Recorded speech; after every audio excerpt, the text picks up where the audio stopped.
আজকে তোমাদের সঙ্গে শেয়ার করতে চলে এলাম পটলের একটা দুর্দান্ত আইটেম, যেটা দিয়ে এক থালা ভাত অনায়াসে খাওয়া যেতে পারে। তার জন্য কি করতে হবে, তার জন্য আমি ৮-৯টা পটল গোটা গোটা কেটে নিয়েছি, শুধু দুপাশ দিয়ে চিড়ে নিয়েছি। তো যেহেতু আমি সেদিন ভেন্ডি ভাজাও করেছিলাম, তাই একসঙ্গেই কেটে নিয়েছিলাম একটা থালায়। এরপরে আমি একটু সাদা তেল নেব, তোমরা সর্ষের তেল নিতে পারো, তেলের পরিমাণটা একটু বেশিও নিতে পারো। আমি একটু কমই নিয়েছি। এর মধ্যে দুটো কাঁচা লঙ্কা চিড়ে দিয়েছিলাম, কালো জিরে ফোড়ন দিয়েছিলাম, আর পেঁয়াজ দিয়ে দিয়েছিলাম।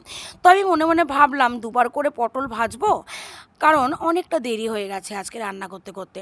তো সেই জন্য ভাবলাম যে পেঁয়াজগুলোর সঙ্গেই পটলগুলো ভেজে নিই। যেমন ভাবা তেমন কাজ। পটলগুলো দিয়ে দিলাম, পটলগুলো দিয়ে এবার আমি আস্তে আস্তে করে পটলগুলো আর পেঁয়াজগুলো ভেজে নেব। তোমরা ছাঁকা তেলে পটলগুলো আলাদা করে ভাজবে, তাহলে আরও সুন্দর হবে। এরপরে আমি ওগুলোকে আস্তে আস্তে নাড়িয়ে চাড়িয়ে নুনগুলোকে ভালো করে মাখাচ্ছিলাম। আর হ্যাঁ, পেঁয়াজ দেওয়ার পরপর একটু নুন দিয়েছিলাম, যাতে পেঁয়াজটা তাড়াতাড়ি মজে যায়। এরপরে আমি দিয়ে দিলাম টমেটো কুচানো। টমেটো কুচানো দিয়ে আমি আবারও ভালো করে কিন্তু নাড়াচাড়া করে ভাজছি।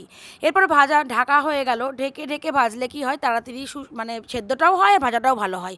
এরপরে আমি ওই পেঁয়াজের মধ্যে দিয়ে দিলাম হচ্ছে আদা আর একটু জিরে গুঁড়ো।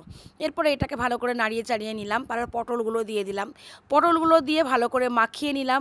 একটু চিনি দিয়ে দিলাম। চিনি স্কিপ করতে পারো, তোমরা জাগিরি পাউডারও দিতে পারো। চিনি না দিলে কিন্তু ভালো লাগে না, অনেকে স্কিপ করতেও পারো। তারপরে আমি ভালো করে এটা নাড়িয়ে চাড়িয়ে নিলাম। এরপরে মেন যেটা আসছে সেটা হচ্ছে সর্ষে বাটা। আর এটাকে সেদ্ধর জন্য হালকা একটু জল দিয়ে দিলাম।